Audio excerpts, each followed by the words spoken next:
President Barack Obama says the failure of the House of Representatives to pass a measure to help American workers affected by global trade pacts will directly hurt about 100,000 workers and their communities. For the sake of those workers, their families, and their communities, I urge those members of Congress who voted against Trade Adjustment Assistance, TAA, to reconsider and stand up for American workers, the president said Saturday in his weekly address.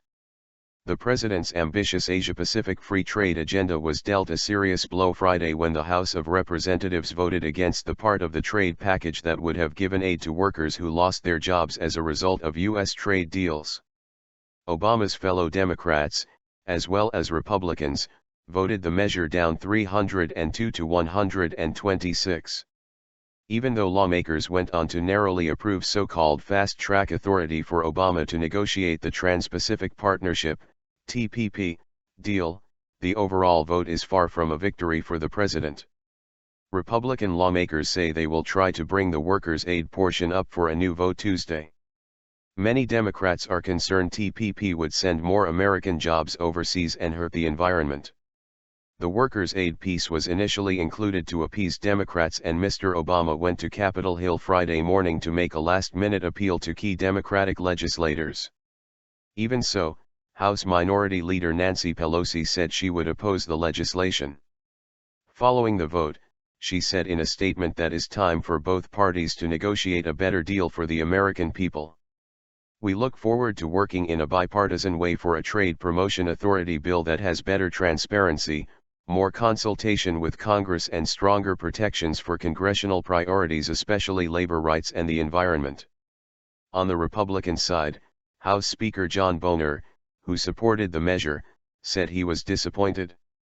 Republicans did our part, and we remain committed to free trade because it is critical to creating jobs and growing our economy, he said. This is an opportunity for the Democratic Party to take stock and move forward in a constructive fashion on behalf of the American people. Most Republicans support free trade agreements and therefore agreed with Obama, whom they oppose on most issues. But some Tea Party Republicans opposed giving the president more power to negotiate trade agreements, and were aligned with progressive Democrats on this issue. A broad coalition of labor unions, environmentalists, and others had pushed hard against the trade agenda for months, with some Democrats saying the president had failed to convince them. Representative Brad Sherman of California said, "Well, obviously he thinks this trade deal will help the American economy and help working families." The vast majority of Democrats and 100% of all those organizations of working people disagree. Claude Barfield of the center-right, Washington-based American Enterprise Institute called the results damaging to Obama's presidency.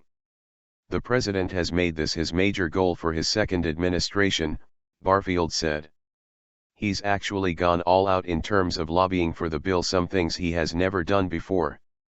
Analysts said the president's visit to the House just hours ahead of the vote was a risky and highly unusual gesture, but Barfield said the defeat was more than just a serious blow to the president. It would be seen as a setback for the United States' ability to lead, certainly in Asia, and also later in Europe.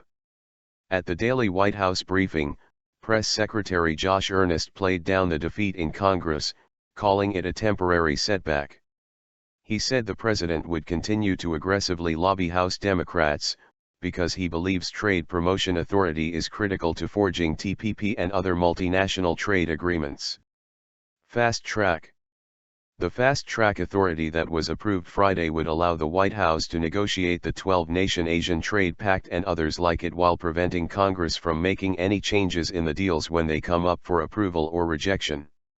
Refusal to grant the negotiating authority would make it much more difficult for the administration to secure the TPP deal, which is already years behind schedule. The countries negotiating the TPP are the United States, Vietnam, Singapore, Peru, New Zealand, Mexico, Malaysia, Japan, Chile, Canada, Brunei, and Australia. The U.S.-led pact aims to cover nearly 40% of global economic output when completed.